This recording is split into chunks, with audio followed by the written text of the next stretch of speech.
अध्याय 16 भूख। फॉक्सी खंडहर बने मंदिर की टूटी हुई पत्थरों की सीढ़ियों पर ढह सी गई। उसका कभी गर्व से भरा रहने वाला शरीर अब आसपास की दीवारों की तरह ढह रहा था। उसका सिर नीचे की ओर झुका हुआ था, जैसे अपराधबोध या उससे भी बदतर, भूख के बोझ तले दबा हो। उसके पास ही सिद्धार्थ चुपचाप बैठा था, उसका सिर भी झुका हुआ था, हालांकि उसकी वजह काफ़ी व्यावहारिक थी।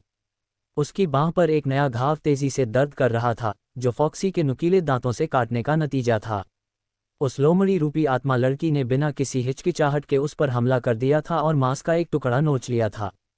वह दर्द से कराह उठा, उस डंक जैसी चुभन का एहसास उसके दिमाग में अभी भी ताज़ा था। वह जानता था कि जानवर अपने भोजन को लेकर आक्रामक हो सकते हैं, लेकिन उसे एक लोमड़ी आत्मा से इतनी दुष्टतापूर्ण प्रतिक्रिया की उम्मीद नहीं थी। उपकारी। फॉक्सी की आवाज़ कांपी, जो बमुश्किल फुसफुसाहट से तेज थी। उसकी आमतौर पर चिकनी और सुंदर सफ़ेद फर अब ढलती रोशनी में इस तरह चमक रही थी जैसे वह रोने ही वाली हो। मुझे बहुत अफसोस है, मैं खुद को रोक नहीं सकी। मैंने आपको फिर से चोट पहुंचाई है। सिद्धार्थ ने एक ऐसी आह भरी जिसने उसकी बची कुची ऊर्जा भी निचोड़ ली। हाँ, तुमने मुझे फिर से चोट पहुंचाई है। उसका लहजा थका हुआ था, गुस्से से भरा नहीं। लेकिन इस बार, ये पहली बार जितना बुरा नहीं है। उसकी आंखें उसके मुंह के कोने पर लगे खून पर टिक गईं, जो उसकी बर्फीली फर पर लाल चमक रहा था। उसने सोचा कि यह कोई गहरा घाव नहीं था, निश्चित रूप से पिछली बार जितना बुरा तो बिल्कुल नहीं, जब उसके सुपरसोनिक हेडबट ने उसकी गर्दन के नीचे की लगभग हर हड्डी को तोड़ दिया था। फॉक्सी ने अपना सिर झुकाया, उसके चेहरे पर उलझन भरा भ्रम छा गया। उसे अभी भी उस पहली मुलाकात की कोई याद नहीं थी जिसके बारे में सिद्धार्थ बात कर रहा था। हर बार जब वह इसे दोहराने की कोशिश करता तो वह एक ही तरह से प्रतिक्रिया देती, जैसे वह याद उसके दिमाग से पूरी तरह मिटा दी गई हो। उपकारी, क्या आपको यकीन है कि हम पहले मिले थे? मंदिर के बाहर, उसने उलझन में पलकें झपकाते हुए पूछा। क्या तुम्हें सच में याद नहीं है? सिद्धार्थ ने अपना माथा सिकुड़ा, उसकी आवाज़ में हताशा साफ झलक रही थी। मैं किसी अजीब जीव से लड़ रहा था और तुम आई थी, कहा था कि तुम मदद करोगी। फिर बूम, तुमने मुझे बेहोश कर दिया। अगली बात जो मुझे याद है वह ये कि मैं यहाँ जागा और तुम बाहर घूम रही थीं। फॉक्सी की भौहें सिकुड़ गईं क्योंकि उसने याद करने की कोशिश की। उसके रोएदार कान फड़फड़ाए, लेकिन ये प्रयास बहुत अधिक लग रहा था। धीरे धीरे उसके कान नीचे झुक गए, उसका चेहरा अनिश्चितता के बादलों से घिर गया। सिद्धार्थ ने असहज होकर अपनी स्थिति बदली और अपने हाथ पर काटने के निशान को देखा। उसके आश्चर्य का ठिकाना न रहा, घाव उतना बुरा नहीं था जितना उसने सोचा था। वास्तव में, ये ठीक हो रहा था, ठीक उसकी आंखों के सामने। नई त्वचा और मांसपेशियों के रेशे एक साथ बुन रहे थे, जैसे किसी कालीन में धागे घाव को बंद कर रहे थे। केवल थक्का जमने के बजाय उसका खून जीवित लग रहा था, एक उद्देश्य के साथ आगे बढ़ रहा था, अप्राकृतिक सटीकता के साथ खाली जगहों को भर रहा था। कुछ ही पलों में दर्द गायब हो गया, उसकी जगह एक हल्की सी खुजली ने ले ली।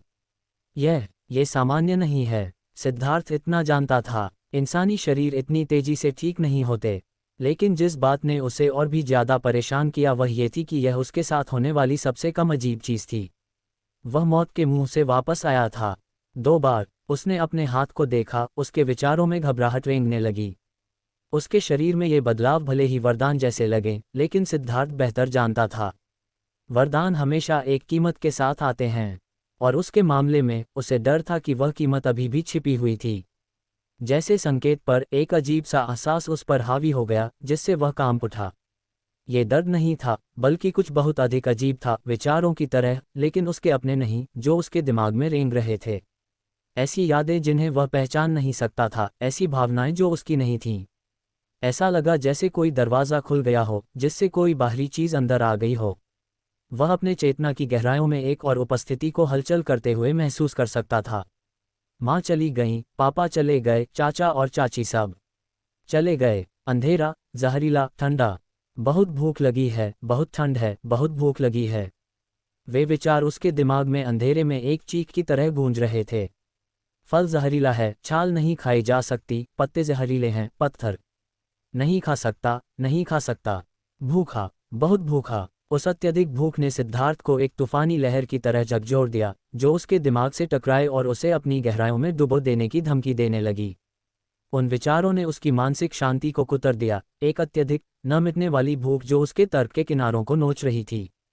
जैसे ही विचारों का तूफान धीरे धीरे कम हुआ, सिद्धार्थ किसी तरह अपनी सांसों पर काबू पाने में कामयाब रहा। उसकी दृष्टि इतनी साफ हो गई कि वह अपने बगल में फॉक्सी को देख सके। वह अपने मुंह के कोने से खून चाट रही थी, उसका आनंद ऐसे ले रही थी जैसे वह कोई स्वादिष्ट व्यंजन हो।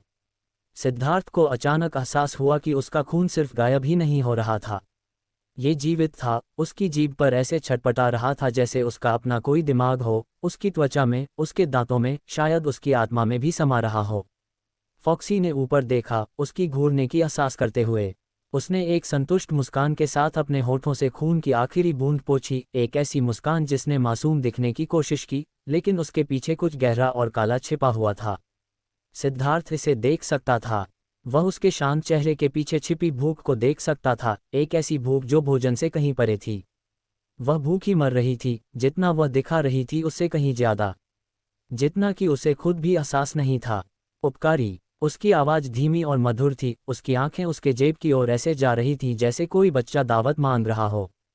क्या आपके पास और खाना है? मेरा पेट अभी भी थोड़ा गुड़गुड़ा रहा है। सिद्धार्थ की रीढ़ की हड्डी में एक सिहरन दौड़ गई।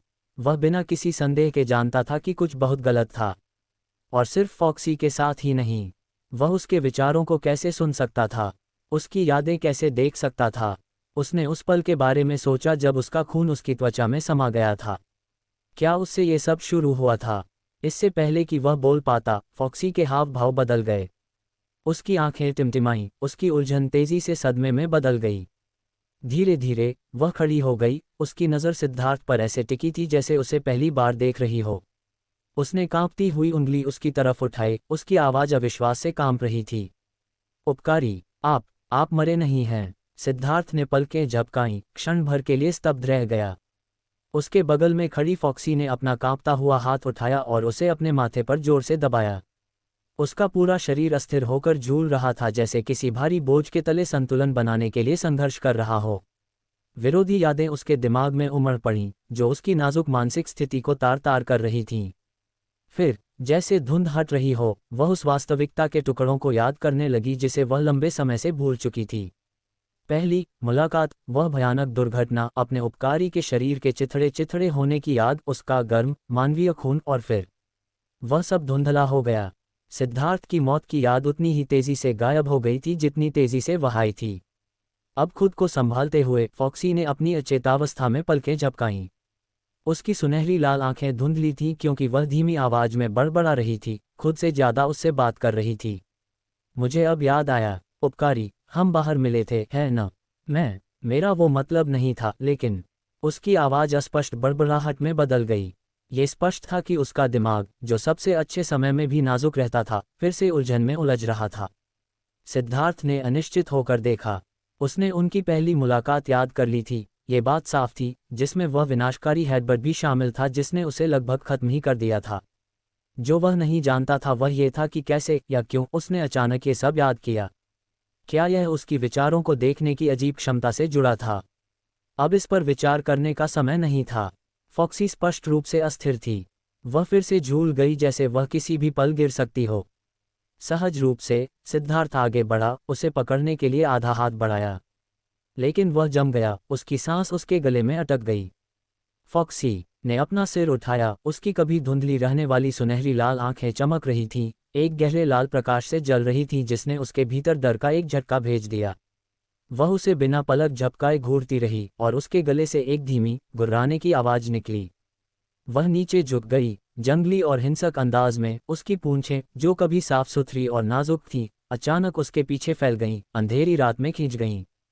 प्रत्येक पूंछ की नोक पर प्रेतवादित नीली लपटें फड़फड़ाने और जलने लगीं, जिससे उस खंडहर मंदिर पर एक अजीब सी रोशनी फैल गई। वह अब फॉक्सी नहीं रही थी, वह एक शिकारी थी, भूखी, जंगली और खतरनाक। उसकी आंखों में भूख और तेजी से जलने लगी, जिसे सहन करना सिद्धार्थ के लिए लगभग असंभव था। किसी अजीब, अनदेखे संबंध के माध्यम से उसने भी इसे महसूस किया, अतृप्त आवश्यकता, वह हताश भूख जो उसे कुतर रही थी।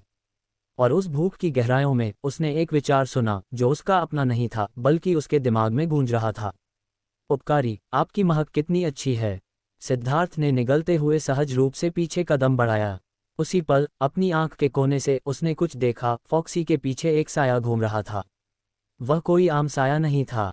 वह विशाल था, अंधेरे से फैल रहा था और धीरे धीरे उसके पीछे रेंग रहा था। उसकी पूंछों की प्रेतवाधित नीली लपटों के नीचे साए ने आकार लिया, जिससे कुछ विकृत और भयानक उजागर हुआ। ये जंगली अंगों का एक विशाल उलझा हुआ द्रव्यमान था, जो आंखों, पंजों और मुंहों से रेंग रहा था। उसकी आत्मा से भूख टपक रही थी, वही भूख जो फॉक्सी की आंखों में जल रही थी। उस जीव ने एक धीमी, गड़गड़ाती हुई दहाड़ निकाली, जिसने फॉक्सी को आगे बढ़ने और शिकार करने के लिए उकसाया। फॉक्सी और भी नीचे झुक गई, उसका शरीर हमला करने की जरूरत से कांप रहा था। उसकी चांदी सफ़ेद फर उसकी त्वचा पर तेजी से फैल गई, उसका चेहरा विकृत हो गया, और जहां कभी उसके कोमल नैन नक्श थे, वहां नुकीले जहरीले दांत निकल आए। कुछ ही पलों में सिद्धार्थ जिस लड़की को जानता था वह गायब हो चुकी थी। उसकी जगह एक विशाल चांदी सफ़ेद लोमड़ी ने ले ली थी, जिसकी नीली पूंछें चमक रही थीं और दहते खंडहरों को रोशन कर रही थीं। और फिर वह आवाज़ आई, धुंधली लेकिन चुभने वाली, जिसने सिद्धार्थ के दिमाग को एक असहनीय प्रलोभन से भर दिया। खा लो, उसे खा लो, और तुम्हें भूख नहीं लगेगी। खाओ, एक साथ खाओ, तुम भूखी हो, खा लो। पहले तो सिद्धार्थ को लगा कि वह फॉक्सी के विचार सुन रहा है, लेकिन जल्द ही उसे सच्चाई का एहसास हुआ। वह राक्षस था, उसके पीछे वह भयानक द्रव्यमान जो उससे फुसफुसा रहा था, उसे अपनी भूख के आगे झुकने के लिए उकसा रहा था। सिद्धार्थ ने अपना मुंह खोला, वह चिल्लाना चाहता था और उसे चेतावनी देना चाहता था कि वह उसकी बात न सुने। वह उससे कहना चाहता था कि अभी देर नहीं हुई है, वह इसका मुकाबला कर सकती है। लेकिन जैसे ही उसने उसकी जलती हुई आंखों में देखा, वह महसूस कर सकता था कि भूख उस पर हावी हो रही थी, उसकी सारी समझ को मिटा रही थी। अब इसे रोकने का कोई तरीका नहीं था। वह बस एक छोटी, तीखी मुस्कान ला सका और उसके सामने अपने हाथ फैला दिए। देखो, अगर तुम मुझे खाओगी, तो तुम्हारा पेट और मुंह बाद में शायद पछताएंगे। अगली बार जब हम मिलेंगे, तो चीज़ें अजीब होंगी। यह एक मूर्खतापूर्ण मजाक था, जिसने उसके अंदर बनते डर को बमुश्किल छिपाया। फिर भी सिद्धार्थ ने खुद को तैयार किया, सबसे बुरे के लिए खुद को संभाला। उसने एक मुद्रा अपनाई, सैन्य मुक्केबाजी 9 पूंछ वाली लोमड़ी या 8 पूंछ वाली थी के खिलाफ कुछ खास नहीं कर पाएगी, लेकिन कम से कम वह कुछ सम्मान के साथ तो मर सकता था। और शायद, बस शायद, उसकी नई ताकत उसे उसके चिथड़े चिथड़े करने से पहले उसके थूथन पर एक ठोस घूंसा मारने की अनुमति दे दे। उसके दिमाग में एक छोटा सा विचार कौंधा, कम से कम यह उसे कुछ देर के लिए तो चुभेगा। फिर सब कुछ एक साथ हुआ। हवा का एक झोंका उसकी तरफ आया जब वह विशाल चांदी सफ़ेद लोमड़ी आगे झपटी, उसका शक्तिशाली शरीर हवा में उछला। हवा के दबाव ने ही सिद्धार्थ को अपनी आंखें बंद करने पर मजबूर कर दिया। वह अंत के लिए खुद को तैयार कर रहा था, लेकिन मौत नहीं आई। धीरे धीरे, हिचकिचाते हुए, सिद्धार्थ ने अपनी आंखें खोलीं। उस पर झपटने के बजाय फॉक्सी हवा में ही मुड़ गई थी। उसका विशाल शरीर उसके पीछे मौजूद भयानक जीव का सामना करने के लिए घूम गया था। एक क्रोध, पीड़ादायक चीख के साथ वह उस राक्षस पर झपटी, उसके जबड़े उस पर लपक रहे थे। लेकिन इससे पहले कि वह कोई वार कर पाती, कांटे, लंबे, काले और सींग जैसे, राक्षस के शरीर से बाहर निकल आए। उन्होंने उसे भेद दिया, उसके अंगों और धड़ के पार हो गए, उसे हवा में ही लटका दिया। सिद्धार्थ ने भयानक मंजर को देखा जब वह चांदी सफ़ेद लोमड़ी दर्द से तड़प रही थी। उसके घावों से सुनहरा लाल खून बह रहा था, जो रात की हवा में भाप छोड़ रहा था। धीरे धीरे, दर्द से, उसने अपना सिर उसकी ओर घुमाया। उसकी कभी चमकदार रहने वाली आंखें अब दर्द से धुंधली हो चुकी थीं। उपकारी, भागो, वह फुसफुसाई, उसकी आवाज़ कमज़ोर और कांपती हुई थी। आपकी महक कितनी अच्छी है। मैं अभी राक्षस नहीं बनी हूँ। बहुत भूख लगी है। भागो। अध्याय 17, दरवाज़ा। उसके आसपास की तमाम आवाज़ें एक विकराल, बेकाबू शोर में बदल गईं। सिद्धार्थ के विचार समंदर में उठे तूफान की तरह आपस में टकरा रहे थे, जबकि लोमड़ी दैत्य की चेतना की आखिरी कतरन जिंदगी से बेहाली में चिपकी हुई थी। फॉक्सी की हल्की, दर्द भरी कराहें उसके कानों में गूंज रही थीं, लेकिन उसका दिमाग दूसरी ही आवाज़ों के दंगल से भरा पड़ा था। कभी न मिटने वाली भूख, अंदर तक झकझोर देने वाला अकाल, अंधेरे की काली शक्तियों की फुसफुसाहट, और एक उतावली, बदहवास आवाज़ जो उसे भाग जाने को कह रही थी। उसने हौंफते हुए खुद को नीचे झुकाया और लोमड़ी दैत्य तथा उस खौफनाक जीव के बीच की संकरी जगह की तरफ झपट्टा मारा। लेकिन फॉक्सी की हिदायत मानकर भागने के बजाय, सिद्धार्थ ने जमीन से पत्थर का एक टूटा हुआ टुकड़ा उठाया और उस भयानक जीव के पहलू की तरफ लपका। वह जानता था कि वह जीत नहीं सकता। उसके मन में रत्ती भर भी शक नहीं था, लेकिन वह ये भी जानता था कि भागने का कोई रास्ता नहीं था, कम से कम इंसानी रफ्तार के दम पर तो बिल्कुल नहीं। आसपास का इलाका मलबे और खंडहरों की एक उलझी हुई भूलभुलैया था और मंदिर से बाहर निकलने का इकलौता रास्ता उस विशालकाय जीव ने रोक रखा था। अगर वह आंखें मूंद कर भागने की कोशिश करता तो इसका मतलब सिर्फ अपनी मौत को जल्दी बुलावा देना होता। इससे तो बेहतर था कि वह दांत भींचकर मुकाबला करे। भले ही उसके जीतने की कोई उम्मीद न हो, लेकिन अगर उसे मरने का डर नहीं था तो शायद, बस शायद, वह कुछ असर डाल सकता था। हो सकता है उसका ध्यान भटकाने से फॉक्सी उस जीव की दमघोंटू गिरफ्त से आज़ाद हो जाए। वह अभी भी अपनी सुध बुध बचाए रखने के लिए जंग लड़ रही थी। अगर वह उसके लिए एक पल का वक्त भी जुटा सका तो शायद बाजी पलट सकती थी। ये विचार उसके दिमाग में बस एक लम्हे के लिए कौंधे। दोबारा सोचने का वक्त नहीं था। उसने अपनी पूरी ताकत झोंकते हुए खुद को आगे की तरफ फेंका, अपने भीतर की गहराइयों से ताकत का ऐसा सैलाब निकाला जिसने उसे खुद भी हैरान कर दिया, और उस भारी भरकम पत्थर के टुकड़े को एक तोप के गोले की तरह उस जीव पर दे मारा। उसने ये देखने का इंतजार नहीं किया कि पत्थर निशाने पर लगा या नहीं। खौफ की एक लहर ने उसके होश उड़ा दिए, जिसने उसे खतरे का इशारा दे दिया था। वह वक्त रहते एक तरफ कूद गया और उस झपटते हुए साए से बाल बाल बच गया, जो उस राक्षस के विकृत शरीर से उगी हुई एक सांप जैसी पूंछ थी। वह पूंछ ठीक उसी जगह जमीन पर जा टकराई जहां वह पल भर पहले खड़ा था, जिससे पत्थर चकनाचूर हो गए और मलबाहर दिशा में उड़ने लगा। हवा में ही सिद्धार्थ ने उस धमाके के असर को महसूस किया। पत्थर के नुकीले टुकड़े गोलियों की तरह उसके शरीर पर आ लगे और उसकी त्वचा से ऐसे टकराए मानो वह धातु की बनी हो। लेकिन दर्द महसूस करने का वक्त नहीं था। जैसे ही वह जमीन पर गिरा, उसने सांप जैसी पूंछ के अगले वार से बचने के लिए तेजी से करवट ली। अपनी आंख के कोने से उसने फॉक्सी को देखा। वह चांदी सफ़ेद लोमड़ी काले कांटों और हड्डियों के टुकड़ों के जाल में उलझी हुई दर्द से तड़प रही थी। उसकी पूंछों के चारों ओर प्रेतवाधित नीली लपटें खतरनाक तरीके से फड़फड़ा रही थीं, जो किसी भी पल बेकाबू होने की धमकी दे रही थीं। लेकिन वह फंसी ही रही, वे बंधन जैसे खास उसी के लिए बने थे। सिद्धार्थ के दखल देने से कुछ भी नहीं बदला था। अब ये बात उसके सामने पूरी तरह साफ हो चुकी थी। ये लोमड़ी लड़की, जो उसकी सोच से भी कहीं ज्यादा ताकतवर थी, उस जीव के आगे बिल्कुल बेबस थी। उनके बीच कोई गहरा, नापाक रिश्ता था, कोई ऐसी चीज जो उसे पूरी तरह दबाने के लिए ही बनाई गई थी। फिर भी, इसके बावजूद, वह पहले उसकी तरफ लपकी थी, वहां मंदिर के खंडहरों के सामने खुले मैदान में। वह उसे बचाने आई थी। भले ही वह कामयाब न हुई हो, लेकिन उसने सच में कोशिश की थी। वह याद उसके दिमाग में कौंधी और सिद्धार्थ ने अपना जबड़ा भींच लिया। उसका इरादा पहले से भी ज्यादा बुलंद हो गया। वह एक बार फिर कोशिश करेगा। शायद वह जीत न सके, लेकिन कम से कम लड़ तो सकता था। उसे याद आया कि उसके भीतर आए बदलाव, वह अचानक मिली ताकत, वह तेजी से घावों का भरना, उस राक्षस के मांस का एक टुकड़ा चबाने के बाद ही शुरू हुए थे। क्या इनके बीच कोई रिश्ता हो सकता था? उसे पक्का पता नहीं था। लेकिन जब कोई दूसरा रास्ता नहीं बचा था और मौत का डर भी खत्म हो चुका था, तो वह अपने हर पागलों भरे विचार को आजमाने के लिए तैयार था। मेरी फिक्र मत करो, फॉक्सी की आवाज़ उस शोर को चीरती हुई आई। यह मुझे मार नहीं सकता, तुम्हें भागना होगा। कोई बात नहीं, यह मुझे भी नहीं मार सकता, सिद्धार्थ ने मुंह से खून का घूंट फूंकते हुए जवाब दिया। अपनी ठोड़ी पर लगे कट के बावजूद उसकी मुस्कान चमकदार थी, लगभग बेफिक्र। मैं शायद जल्द ही मर जाऊंगा, लेकिन चिंता मत करो, मैं तुम्हारे लिए वापस आऊंगा। फॉक्सी की छटपटाहट एक पल के लिए थम गई, उसके चेहरे पर उलझन साफ झलक आई। लेकिन सिद्धार्थ ने आगे कोई सफाई नहीं दी। वह बस एक हल्के कदम से आगे बढ़ा और उसके चेहरे की वह मुस्कान और गहरी हो गई। वह एक ऐसी मुस्कान थी जिसमें कोई खौफ नहीं था, बस एक अजीब सी खुशी थी, जैसे कोई दावत उड़ाने जा रहा हो। तुम्हें खाना पसंद है न? उसने उस राक्षस से फुसफुसाकर कहा। ठीक है फिर, मैं आता हूं और तुम्हें ही खाता हूं। और इसके साथ ही वह एक भूखे भेड़िए की तरह उस जीव की तरफ झपटा। उस राक्षस के शरीर पर फैली दर्जनों आंखें कांप उठीं। पहली बार सिद्धार्थ ने उनमें एक नई चीज देखी, एक हल्की सी हिचकिचाहट और डर। बदहवासी में उस राक्षस के अनगिनत मुंह बेतुके तरीके से दहाड़े।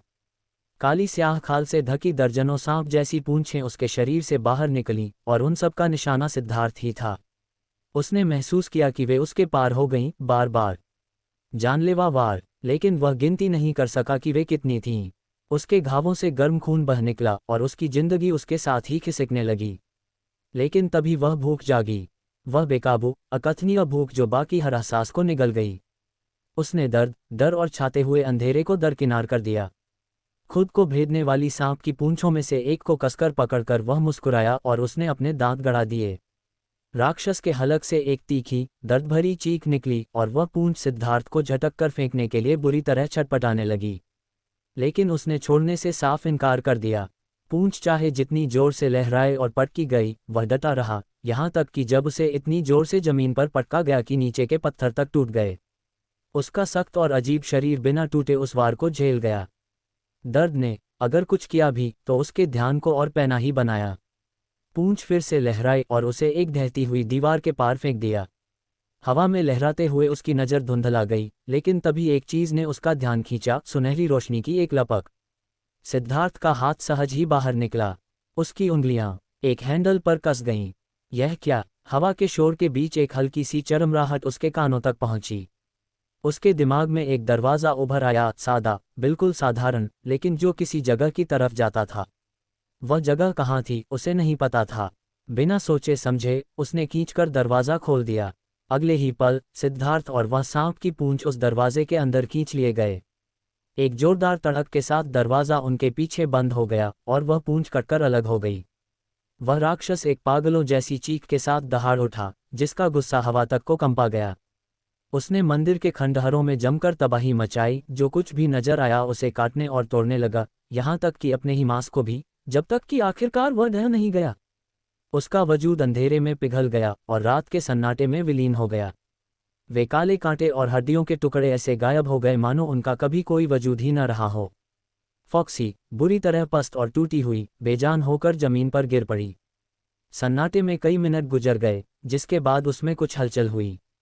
उसने धीरे धीरे अपनी आंखें खोलीं, उसकी सुनहरी लाल पुतलियां सुस्त और खाली थीं। एक लंबे अरसे के बाद उसकी नज़र उस जगह पर गई जहां सब कुछ बिगड़ने से पहले वह और सिद्धार्थ बैठे थे।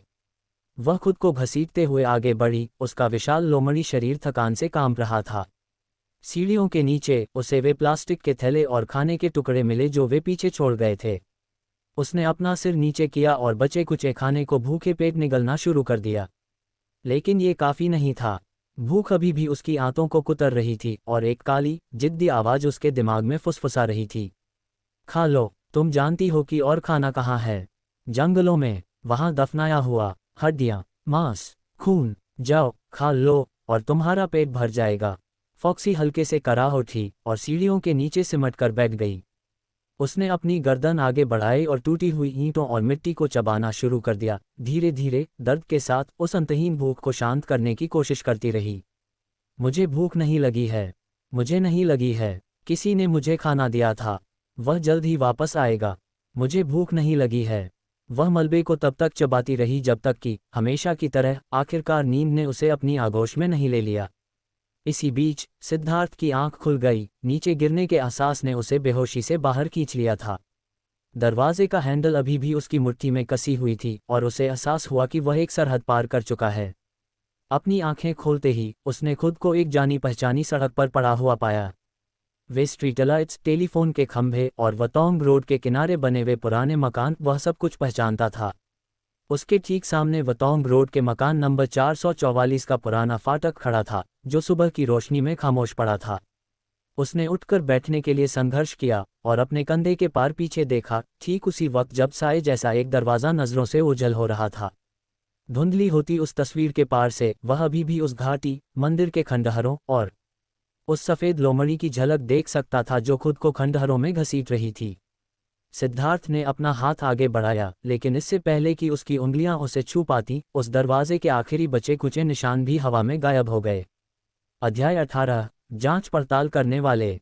सिद्धार्थ वापस आ गया था, फिर से इस अजीब और अनोखी जगह में, जिसे बाउंड्री सिटी, सीमावर्ती शहर के नाम से जाना जाता था।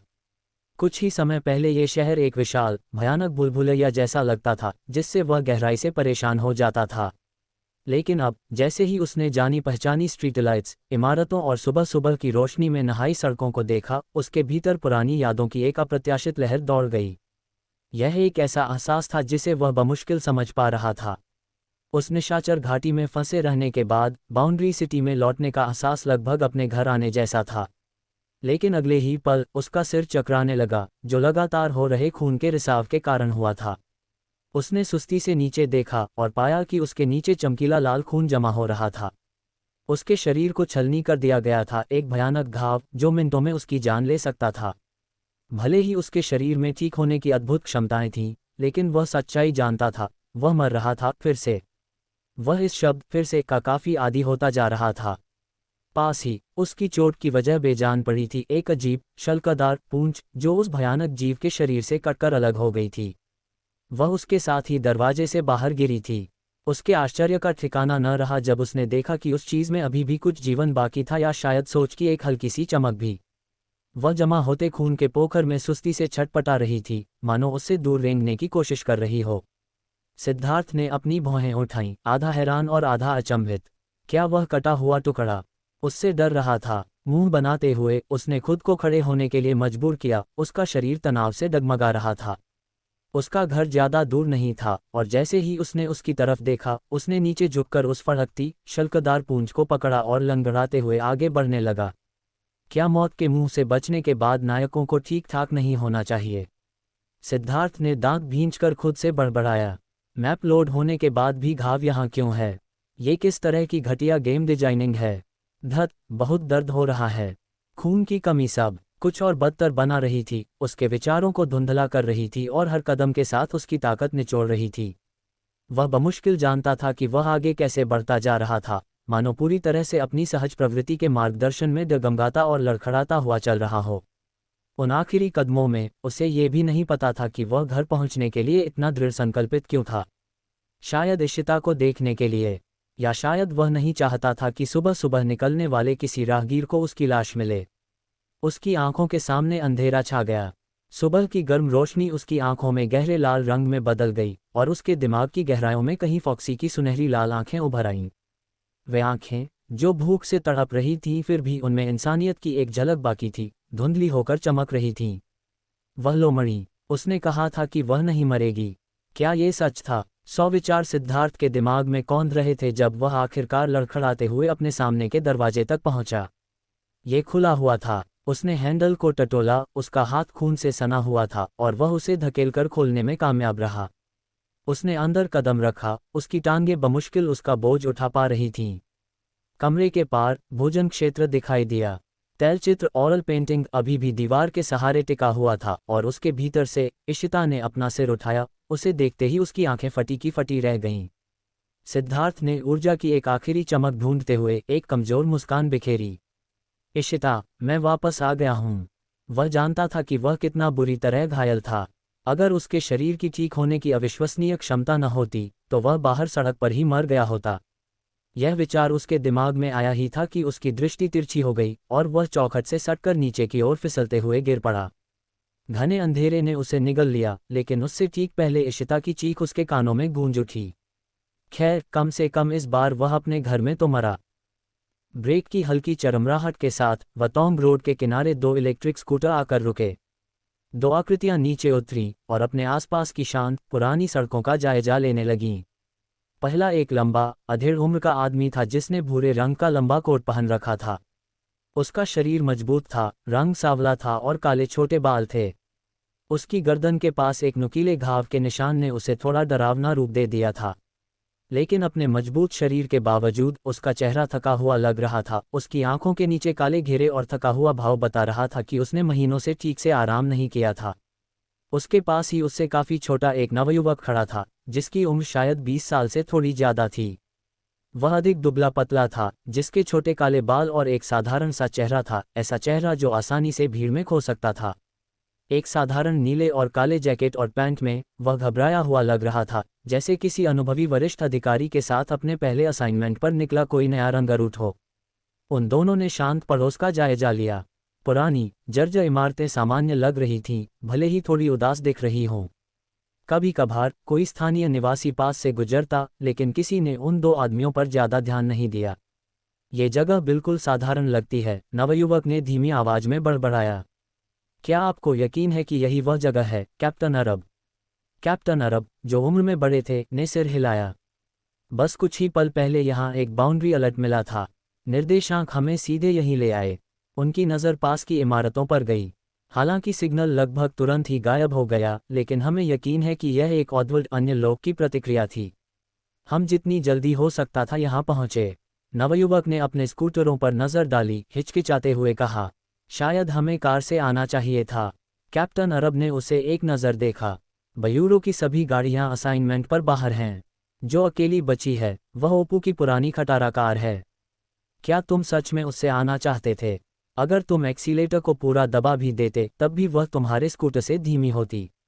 नवयुवक इस शर्मनाक विषय से बात भटकाने की कोशिश करते हुए अजीब तरह से हंसा। वैसे क्या वह वही व्यक्ति नहीं थी? कोड नाम लिटिल रेड राइडिंग हुड। वह फेरी टेल ऑर्गेनाइजेशन परिकथा संगठन के साथ है न? क्या वह पहले ही यहाँ नहीं आई थी और उसे कुछ नहीं मिला?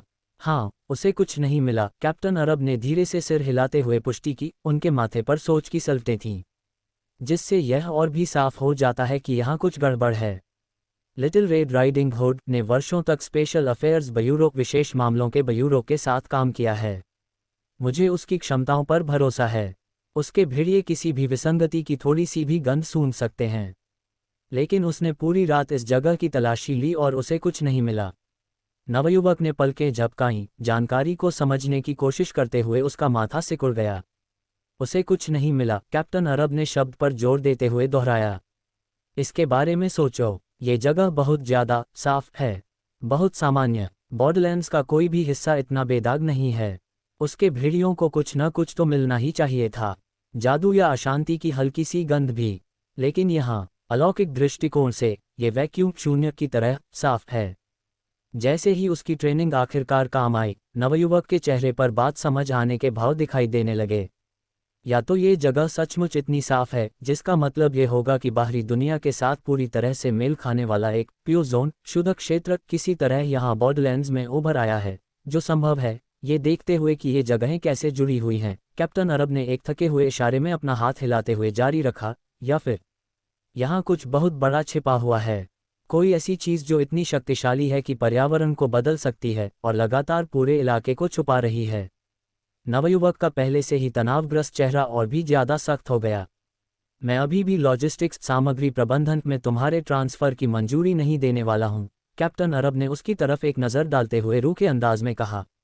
और दूसरी टीम में ट्रांसफ़र होना भी कोई विकल्प नहीं है। मैंने कभी नहीं कहा कि मैं बाहर निकलना चाहता हूँ। नवयुवक ने जल्दी से विरोध किया। जब मैं टीम में शामिल हुआ था तो मुझे पता था कि मैं किस चीज़ के लिए दस्तखत कर रहा हूँ। मैं वफादार, समर्पित और सेवा के लिए तैयार हूँ। उसका जोशीला भाषण अचानक एक रिंगटोन की आवाज़ से रुक गया, एक लोकप्रिय एनीमे सीरीज़ की एक खुशनुमा उत्साही धुन। नवयुवक रुका, उसने अपने कैप्टन को एक अजीब नज़र से देखा। उद्धरण चिन्ह ... आप भी ये देखते हैं? कैप्टन अरब का चेहरा झुंझलाहट में फड़क उठा।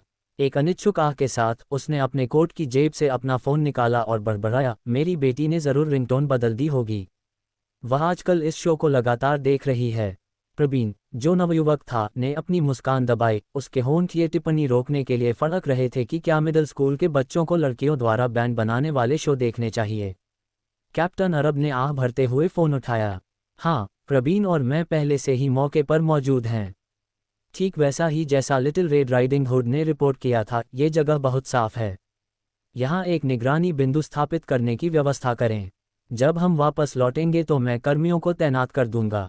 ओह, और फेरी टेल ऑर्गेनाइजेशन से संपर्क करें। अगर यह एक दीर्घकालिक ऑपरेशन में बदल जाता है तो हमें फिर से उनकी मदद की आवश्यकता हो सकती है। फ़ोन काटने के बाद कैप्टन अरब ने एक और आह भरी और देखा कि प्रवीण अभी भी उसे उत्सुकता भरे भाव से देख रहा था। मैं कसम खाता हूँ, वास्तव में मेरी बेटी ने ही इसे बदला था, कैप्टन अरब स्पष्ट रूप से अपना बचाव करते हुए बड़बड़ाया। मैं कार्टून नहीं देखता। प्रवीण ने अजीब तरह से अपना गला खनखारते हुए सिर हिलाया। हाँ, मुझे आपकी बात पर यकीन है। वे इस विषय को छोड़ने पर चुपचाप सहमत होने से पहले कुछ असुविधाजनक सेकंड के लिए सन्नाटे में खड़े रहे। तभी प्रवीण का ध्यान पास ही की किसी चीज़ ने खींचा। उसने माथा सिकोड़ा और सड़क के एक कोने की ओर बढ़ा। कैप्टन अरब, आकर इसे देखिए, उसने पुकारा, उस जगह की अधिक बारीकी से जांच करने के लिए नीचे झुकते हुए। कैप्टन अरब प्रवीण की नज़र का पीछा करते हुए उधर चले गए। दीवार के निचले हिस्से में कंक्रीट पर गहरे लाल रंग का एक छोटा सा धब्बा लगा हुआ था। ये सूखे खून जैसा लग रहा था, इतना छोटा कि ध्यान भी न जाए, लेकिन फिर भी परेशान करने वाला।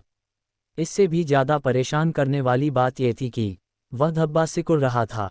ये कंक्रीट में अवशोषित नहीं हो रहा था, ये हवा में वाष्पित भाप बनकर गायब हो रहा था। खून कैप्टन अरब का माथा गहराई से सिकुड़ गया। स्थिति ने उनके दिमाग में तेजी से खतरे की घंटी बजा दी। उन्होंने अपने कोट की जेब में हाथ डाला और एक छोटी प्लास्टिक की शीशी व एक पोर्टेबल खुरचनी स्क्रैपर निकाली। नहीं, ये खून नहीं है। हमें एक नमूने की आवश्यकता है। मैं करता हूँ, प्रवीण ने उनसे औजार लेते हुए जवाब दिया। वह नीचे बैठा, बचे हुए लाल धब्बे को खुरचने की तैयारी करने लगा। लेकिन जैसे ही उसकी खुरचनी दीवार के पास पहुंची, सिंदूरी रंग की वह आखिरी बूंद हल्की सी छंछनाई और उसकी आंखों के सामने गायब हो गई। अध्याय 19, घर वापसी। प्रवीण बिल्कुल सुन्न होकर खड़ा था, दीवार के उस खाली कोने को ऐसे घूर रहा था मानो उसमें कोई गहरा राज छिपा हो। उसके हाथ में पकड़ा छोटा सा सैंपलिंग स्क्रैपर खुरचनी अजीब तरह से भारी लग रहा था, जिसका वजन उसे अपनी ही जगह पर रोके हुए था। उसका दिमाग उलझन में था, जो अभी अभी हाथों से फिसल गया था उसे समझने की कोशिश कर रहा था। वह ये भी याद नहीं कर पा रहा था कि कुछ पल पहले वह क्या कर रहा था। कैप्टन अरब स्पेशल ऑपरेशंस ब्यूरो की दूसरी टीम के लीडर थोड़ी दूरी पर खड़े थे, दीवार पर उस जगह को देखकर माथा सिकोड़ रहे थे जहां कुछ ही समय पहले खून का धब्बा था। लेकिन अब न केवल वह खून गायब हो चुका था, बल्कि ऐसा लग रहा था कि उनके दिमाग से कुछ बहुत ही महत्वपूर्ण हिस्सा मिटा दिया गया था। वे इसे महसूस कर सकते थे, एक न पकड़े आने वाला एहसास, जैसे सपने में सुनी गई कोई फुसफुसाहट जो समझ आने से पहले ही धुंधली हो जाती है। उनकी अंतरात्मा चीख चीख कर कह रही थी कि कुछ तो बहुत भयानक गड़बड़ थी। कैप्टन अरब का माथा एक पल के लिए सिकुड़ा, लेकिन उन्होंने जल्दी से उस एहसास को झटक दिया। उन्होंने अपना ध्यान केंद्रित किया, पूरी तरह गायब होने से पहले यादों की उन कौंधती किरणों को थामे रखने का पक्का इरादा कर लिया। उनके सालों के प्रशिक्षण ने काम किया, जिससे उन्हें अपने दिमाग में उन धुंधले टुकड़ों को सुरक्षित करने में मदद मिली। इतना काफ़ी था कि उस नुकसान के एहसास को दूर रखा जा सके। सर, प्रवीण की आवाज़ कांप रही थी, जो उस सन्नाटे को तोड़ रही थी। मुझे लगता है कि मैं कुछ भूल गया हूँ। क्या यहाँ कुछ नहीं था? यहाँ मानसिक दखलंदाजी, मेंटल इंटरफेरेंस है। कैप्टन अरब की आवाज़ तीखी हो गई, जो कमान संभालने वाले मूड में आ गई। तुरंत डेप्थ लेवल, गहराई के स्तर की जांच करो। प्रवीण ने तुरंत प्रतिक्रिया दी, अपना सैंपलिंग टूल गिरा दिया और अपनी बेल्ट में लगी छोटी काली डायरी जैसे बॉक्स की तरफ हाथ बढ़ाया। तेज और सटीक हरकतों के साथ उसने उसकी सतह पर कुछ बटन दबाए और फिर एक पतली, सुई जैसी ट्यूब बाहर निकाली। बिना किसी हिचकिचाहट के उसने उस ट्यूब को अपनी आंख से जोड़ लिया। उस बॉक्स से एक धीमी सी भनभनाहट की आवाज़ निकलने लगी और ट्यूब के जरिए एक अजीब सा तरल पदार्थ बहने लगा। प्रवीण की आंख अप्राकृतिक रूप से काले रंग में बदल गई और जैसे ही उसकी दृष्टि तेज हुई, उसके आसपास की दुनिया काले और सफ़ेद रंग के एक एकदम साफ मोनोक्रोम में बदल गई। डेप्थ रीडिंग L-, प्रवीण ने एक सपाट, मशीनी आवाज़ में रिपोर्ट दी। ऑदवल्स, अन्य लोगों से किसी भी विसंगति का पता नहीं चला है। बाहर निकलने या बचे हुए ऊर्जा के कोई संकेत नहीं हैं। कैप्टन अरब का माथा और गहरा सिकुड़ गया। उनकी नज़र प्रवीण के हाथ में मौजूद डिवाइस पर पड़ी, एक पोर्टेबल डेप्थ डिटेक्टर। हालांकि यह बड़े मॉडलों जितना शक्तिशाली नहीं था, फिर भी इस क्षेत्र में किसी भी असामान्य चीज़ का पता लगाने के लिए यह पर्याप्त से अधिक होना चाहिए था। फिर भी कुछ भी दिखाई नहीं दिया। कैप्टन अरब को पूरा यकीन था कि किसी चीज़ ने उनके दिमाग से छेड़छाड़ की है। वे धुंधले प्रभाव अभी भी बने हुए थे, जो केवल इच्छाशक्ति के बल पर ही एक साथ टिके हुए थे। कोई अजीब सी चीज़ उन्हें प्रभावित कर रही थी, लेकिन उपकरण उसे पकड़ नहीं पा रहे थे। इससे पहले कि वे प्रवीण को सेटिंग्स एडजस्ट करने का आदेश दे पाते, वह युवा अधिकारी अचानक अकड़ गया। उसकी नज़र सड़क के दूसरे छोर की ओर टिक गई। कैप्टन, प्रवीण की उन्नत आंख चमक उठी, क्योंकि वह दूरी पर किसी चीज़ पर ध्यान केंद्रित कर रहा था। आगे कुछ है। ये धुंधला है, एक मृग तृष्णा की तरह, लेकिन यह एक घर जैसा दिखता है। वह सावधानी से आगे बढ़ने लगा। डेप्थ रीडिंग अभी भी L- बनी हुई है। कोई संदूषण, कंटेमिनेशन नहीं। मैं करीब जा रहा हूँ। क्या आपको कुछ महसूस हो रहा है? कैप्टन अरब चीख पीछे पीछे चल रहे थे, उनका हाथ उनकी जेब में रखे बैज को छू रहा था, किसी भी स्थिति के लिए एक खामोश तैयारी। नहीं, उन्होंने अपनी कसती हुई आवाज़ में जवाब दिया। मुझे कुछ भी महसूस नहीं हो रहा है। प्रवीण उस धुंधली सी आकृति के किनारे तक पहुंचा और अपना हाथ आगे बढ़ाने से पहले बस एक सेकंड के लिए हिचकिचाया। काले बॉक्स से एक तेज, तीखी भनभनाहट की आवाज़ निकली। वह डिवाइस अचानक चटका और नीला धुआं बाहर निकला, जिसके बाद सर्किट के जलने की चरमराहट हुई। डेप्थ डिटेक्टर उसके हाथों में ही दम तोड़ गया। प्रवीण पीछे हटा, ट्यूब उसकी आंख से झटके से अलग हो गई, क्योंकि उसकी नोक से एक गाढ़ा, काला तरल रिसने लगा था। वह पदार्थ हवा के संपर्क में आते ही वाष्पित हो गया। उसकी आंख में एक तेज जलन दौड़ गई। अपनी आंख को पागलों की तरह मलते हुए अपना चेहरा पकड़कर प्रवीण दर्द से चिल्ला उठा। धुआं निकालता हुआ वह बॉक्स नीचे जमीन पर जा गिरा। कैप्टन अरब ने तेजी से प्रतिक्रिया दी, उनका हाथ प्रवीण की कनपटी के पास मंडराने लगा। इसे मलना बंद करो, सीधे खड़े रहो, ये ठीक हो जाएगा। प्रवीण जम गया, उसने कैप्टन अरब के हाथ की गर्मी को अपने भीतर फैलते हुए महसूस किया। वह चुभन तेजी से कम हो गई और कुछ ही पलों में दर्द गायब हो गया। कुछ बार पलकें झपकाते हुए प्रवीण ने जमीन पर पड़े उस धुआं छोड़ते डिवाइस को देखा। क्या आपको लगता है कि बयूरो मुझे इसके पैसे वापस देगा? उसने झेंपते हुए पूछा। हाँ, दे देगा, कैप्टन अरब ने हल्के से सिर हिलाते हुए जवाब दिया। प्रवीण ने राहत की सांस ली। अच्छा है, इसने तो मुझे डरा ही दिया था। उसने उस जगह पर वापस देखा जहां कुछ ही पल पहले वह अजीब सी तस्वीर मौजूद थी, लेकिन अब वहां केवल डामर की एक खाली सड़क और भित्तिचित्रों ग्राफिटी से ढकी हुई एक दीवार थी। दरवाजों, खिड़कियों, घरों, पेड़ों और पत्थरों की रंगीन चमकदार तस्वीरें वहां स्प्रे पेंट की गई थीं। प्रवीण ने हवा में अपना हाथ हिलाया, लेकिन उसे कुछ भी असामान्य महसूस नहीं हुआ। यहाँ निश्चित रूप से कुछ था, उसने अपनी आंखें छोटी करते हुए बड़बड़ाया। इसके जलने से पहले डिटेक्टर इसे पकड़ रहा था। कैप्टन अरब शांत थे, सोच में डूबे हुए। हम इसकी रिपोर्ट करेंगे। आगे की निगरानी के लिए इस इलाके को चिन्हित करने की जरूरत है। यह एक गैर पंजीकृत ऑदवर्ल्ड हो सकता है। हमें बड़े उपकरणों की आवश्यकता होगी, शायद जांच के लिए कुछ डीप डाइवर्स की भी। उन्होंने प्रवीण की ओर देखा। तुम्हारी आंख कैसी है? प्रवीण हिचकिचाया, फिर आधे मजाकिया अंदाज में पूछा, अगर यह ठीक नहीं है तो क्या मुझे आधे दिन की छुट्टी मिल सकती है? नहीं, हमारे पास कर्मचारियों की कमी है, कैप्टन अरब ने बिना एक पल गंवाए जवाब दिया। प्रवीण ने नाटकीय अंदाज में आह भरी। उस स्थिति में मैं बिल्कुल ठीक हूँ। जब हम बयूरो वापस जाएंगे तो मैं आई ड्रॉप्स ले लूंगा।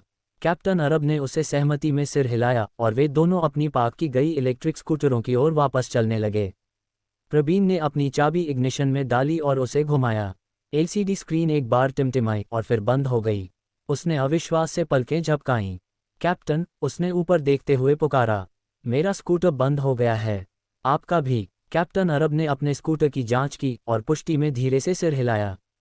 क्या आपको लगता है कि यह कोई इत्तेफाक है? प्रवीण ने अनिश्चित आवाज में पूछा। कैप्टन अरब ने अपना सिर हिलाया, एक तीखी मुस्कान उनके होठों पर आ गई। अकादमी में इस तरह की चीज़ों के लिए उनके पास एक कहावत है। प्रवीण ने याद करने से पहले एक पल के लिए सोचा। ओह, सही कहा, मशीन की आत्मा नाराज हो गई है। उसी समय कैप्टन अरब ने कहा, मशीन की आत्मा डर गई। वे रुके, एक दूसरे को देखा। तुम गलत समझ रहे हो, दोनों ने एक साथ कहा, उनकी आवाज़ें एक दूसरे पर चढ़ गईं। कैप्टन अरब ने खारिज करने वाले अंदाज में हाथ हिलाया। हम इसे बाद में देखेंगे, हमें चलते रहना होगा। प्रवीण ने अपने बंद स्कूटर को देखते हुए आह भरी। क्या हम सचमुच इन्हें पूरे रास्ते पैदल ही धकेल कर ले जाने वाले हैं? जब तक कि तुम अपना स्कूटर यहीं छोड़कर न जाना चाहो, कैप्टन अरब ने तुरंत जवाब दिया, जो पहले से ही अपने स्कूटर को सड़क पर आगे धकेल रहे थे। क्या हम लॉजिस्टिक्स को फ़ोन नहीं कर सकते? उनसे कहें कि वे इलेक्ट्रिक तिपहिया गाड़ी या ऐसा ही कुछ ले आएं। ये बहुत ही भयानक होने वाला है, प्रवीण ने अनिच्छा से पीछे पीछे चलते हुए शिकायत की। किचकिच करना बंद करो, कैप्टन अरब ने जवाब दिया। तुम मुझसे छोटे हो, साथ साथ चलो। अपनी सांसों में बड़बड़ाते हुए प्रवीण कैप्टन अरब के पीछे पीछे अपना स्कूटर धकेलने लगा। स्पेशल ऑपरेशंस ब्यूरो के दोनों एजेंट उस शांत सड़क पर आगे बढ़ते चले गए, जिनकी आकृतियां धीरे धीरे शहर की पृष्ठभूमि में गायब हो गईं। सिद्धार्थ उस अंतहीन अंधेरे में तैर रहा था, उस साए से भरे शून्य में लगभग घर जैसा महसूस कर रहा था। वह यहाँ इतनी बार आ चुका था कि वह अथाह गहराई अब जानी पहचानी, यहाँ तक कि सुकून देने वाली लगने लगी थी। इशिता की चीख अभी भी उसके दिमाग में हल्की सी गूंज रही थी। वह धीरे से हंस पड़ा। उसके पेट में एक बड़ा सा छेद लिए उसके कमरे में प्रकट होने ने निश्चित रूप से उसे डरा दिया होगा। वह भले ही एक शापित वस्तु, कर्स्ड ऑब्जेक्ट हो, लेकिन इशिता हमेशा अपनी भलाई के लिए थोड़ी ज्यादा ही नाजुक लगती थी। सिद्धार्थ वापस लौटने पर उसकी प्रतिक्रिया देखने के लिए उत्सुक था। क्या उसे याद होगा कि आखिरी बार उसने उसे अपने सामने गिरते हुए कब देखा था? तभी उसकी यादों में एक और चेहरा कौंधा फॉक्सी। उसे उस प्राचीन घाटी में हुई अपनी अजीब सी मुलाकात याद आई। पहली बार जब वे मिले थे तो फॉक्सी पूरी तरह से भूल चुकी थी कि उसने उसे हेडबट मारकर मार डाला था। बहुत बाद में जाकर उसे याद आया था और तब भी उसने बमुश्किल ही कोई प्रतिक्रिया दी थी। सिद्धार्थ को अभी भी नहीं पता था कि वह क्यों भूल गई थी। क्या यह उसके बारे में कुछ था, या ये फिर से फॉक्सी के भटके हुए दिमाग का खेल था। वह चीज़ों को भूल जाने की आदी थी, लेकिन अगर इशिता को भी याद नहीं रहता तो शायद समस्या फॉक्सी नहीं थी, वह खुद था। इस शून्य में समय का कोई वजूद नहीं था। जैसे ही सिद्धार्थ तैर रहा था, उसने धीरे धीरे अपने दिमाग को साफ किया, तनाव को जाने दिया और इस अंतहीन अंधेरे के खत्म होने की तैयारी करने लगा। और तभी उसने इसे महसूस किया, वह जाना पहचाना खिंचाव, नीचे गिरने का एहसास। वह वापस लौटने ही वाला था। सिद्धार्थ ने ध्यान केंद्रित किया, अपनी इंद्रियों को तेज किया। वह उस पल की एक झलक पाना चाहता था जब वह वापस नश्वर दुनिया में कदम रखेगा। उसके सामने तस्वीरें कौन थीं, लेकिन वे बहुत तेज और क्षणिक थीं। इससे पहले कि एक तस्वीर विशेष रूप से साफ हो पाती, वह उन्हें समझ नहीं सका। मकान नंबर 17, वतोंग रोड, लिविंग रूम। सिद्धार्थ की आंखें झटके से खुल गईं। वह वापस आ गया था। उसके घर के जाने पहचाने आसपास के नज़ारे दिखाई देने लगे। वह दरवाजे के जरिए भोजन कक्ष देख सकता था, जहां मेज पर एक पुरानी, जटिल रूप से चित्रित तैलचित्र ऑयल पेंटिंग रखी हुई थी। सिद्धार्थ, तुम आखिरकार वापस आ गए। पेंटिंग के भीतर से आती एक आवाज ने सन्नाटे को तोड़ दिया। अध्याय 20, इशिता की जानकारी और सलाह।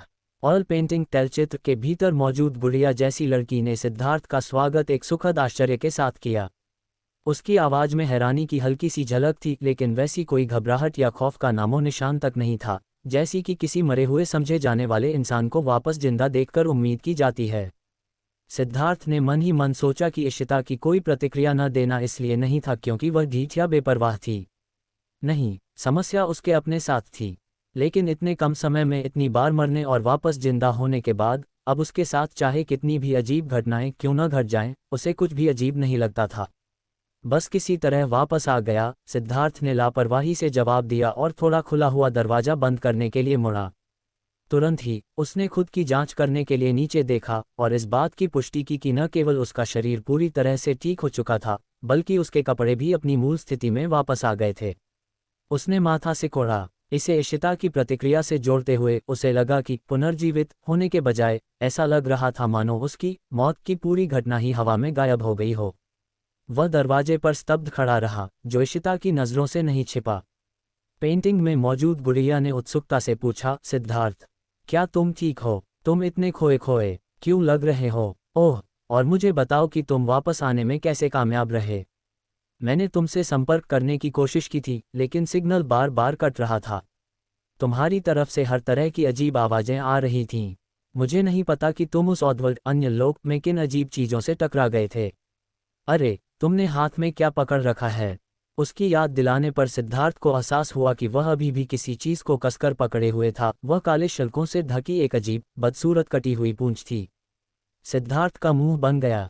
अरे यार, मैं तो इसके बारे में लगभग भूल ही गया था। यह अभी भी यहीं है। वह चीज़ उसके हाथ में अभी भी हल्की सी छटपटा रही थी, लेकिन ये साफ तौर पर पहले जितनी जिंदगी से भरी नहीं थी। ऐसा लग रहा था कि हालांकि उस राक्षस के कटे हुए अंग में अद्भुत जीवन शक्ति थी, फिर भी मुख्य शरीर से कट जाने के बाद ये धीरे धीरे मर जाएगी।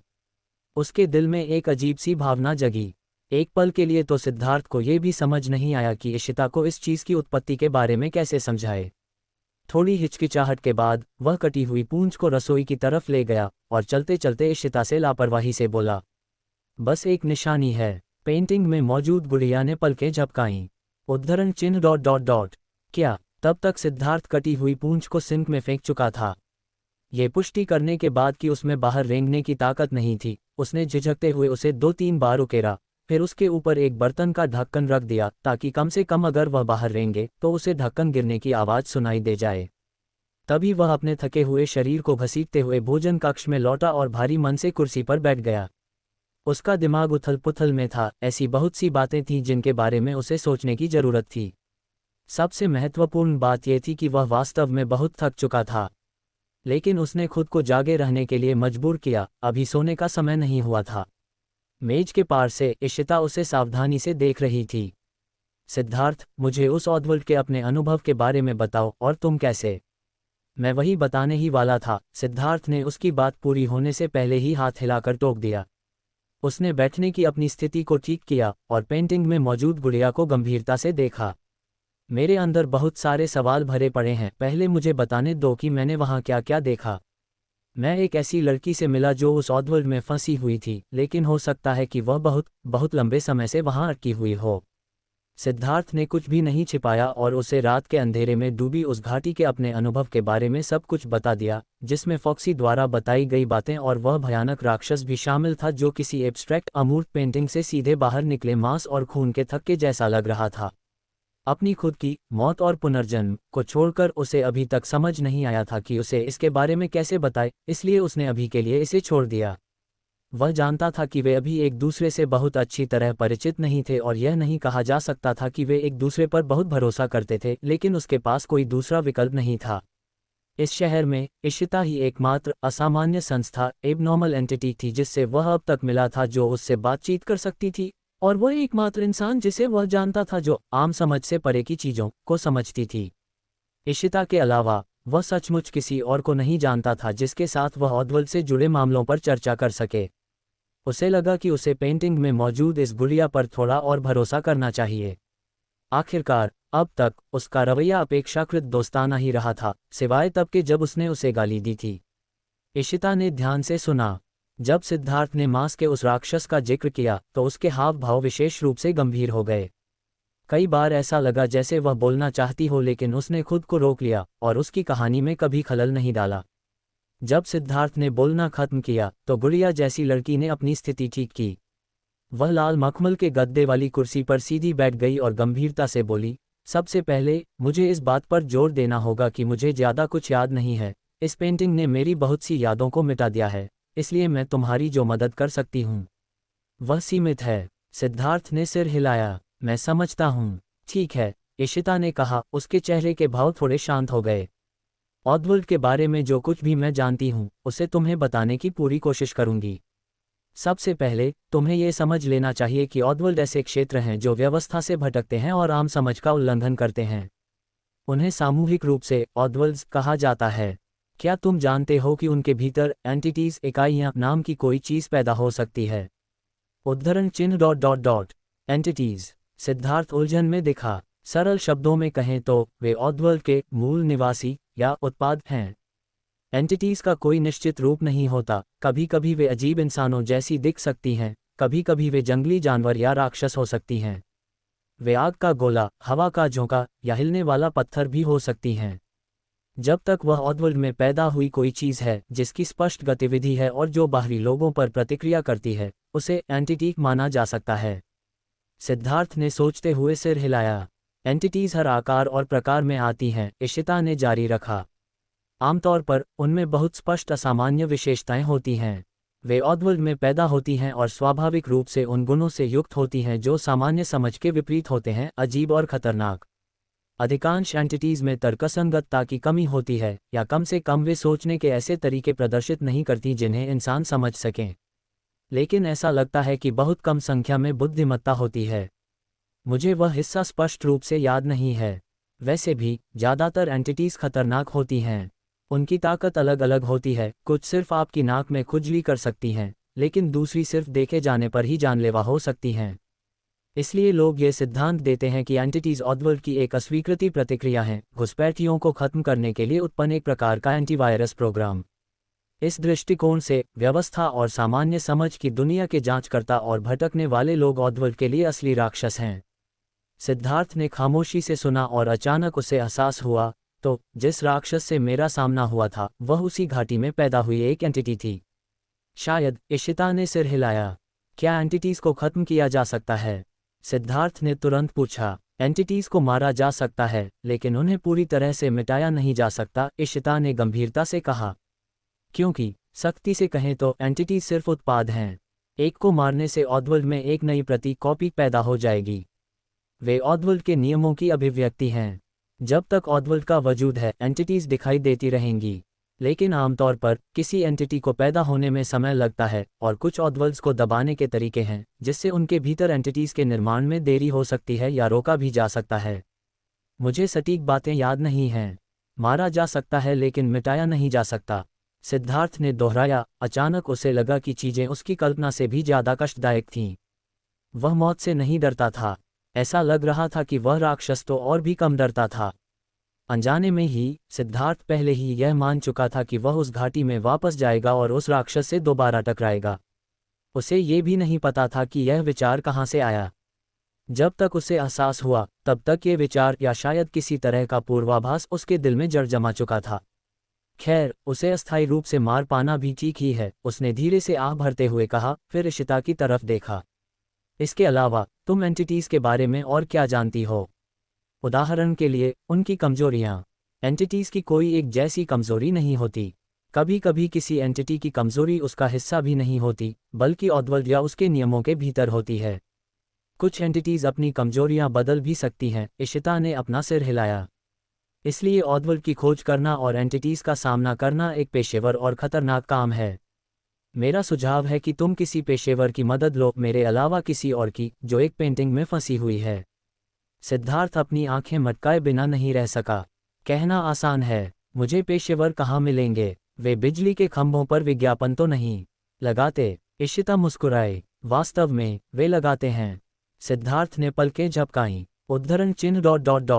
क्या उनके पास संपर्क करने के तरीके होते हैं? हालांकि जरूरी नहीं कि खंभों पर विज्ञापन ही हो, इशिता ने उसकी उलझन भरी अभिव्यक्ति को देखते हुए कहा। चूंकि इस दुनिया में हर जगह ऑदवर्ल्ड्स हैं और वे आम लोगों के लिए खतरनाक हैं, इसलिए इन चीज़ों को संभालने वाले पेशेवर जरूर होने चाहिए। इस जैसे बड़े शहर में किसी न किसी को खुले तौर पर और सायों में व्यवस्था बनाए रखनी ही होगी, है ना? आधिकारिक तौर पर विशेष विभाग हैं, निजी तौर पर छोटे बड़े विभिन्न संगठन हैं। हालांकि मुझे विवरण याद नहीं है, लेकिन ये लोग निश्चित रूप से हर जगह सक्रिय हैं। बेशक वे आमतौर पर आम लोगों की जिंदगी से दूरी बनाए रखते हैं, छिपे रहते हैं। कई ऑदवर्ल्ड्स में अजीब विशेषताएं होती हैं, जैसे जाने जाने पर सक्रिय हो जाना या उनसे डरने वालों के करीब आना। इसलिए आम लोगों को ऑदवर्ल्ड के बारे में जानकारी के संपर्क में आने से रोकना महत्वपूर्ण है। लेकिन एक बार जब कोई पहले से ही किसी ऑदवर्ल्ड के संपर्क में आ जाता है या शहर में कोई ऑदवर्ल्ड प्रतिक्रिया होती है, तो इन पेशेवरों के पास तुरंत पता लगाने और संपर्क करने के तरीके होते हैं। सिद्धार्थ स्तब्ध होकर सुनता रहा। कुछ पल बाद उसने ऊपर देखा और खिड़की से बाहर घूरने लगा। तो चूंकि यहाँ पहले से ही एक ऑदवर्ल्ड प्रतिक्रिया हो चुकी है, मुझे बस इंतजार करना होगा और तुम्हारे बताए गए पेशेवर मुझसे संपर्क करेंगे, है ना? उन्हें करना तो चाहिए, मुझे लगता है, इशिता ने कहा। उसका आत्मविश्वास अचानक डगमगा गया। सिद्धार्थ ने उसकी अनिश्चितता को भांप लिया। उद्धरण चिन्ह ... तो फिर वे अभी तक क्यों नहीं आए? मुझे नहीं पता। तर्कसंगत रूप से उन्हें अब तक आ जाना चाहिए था।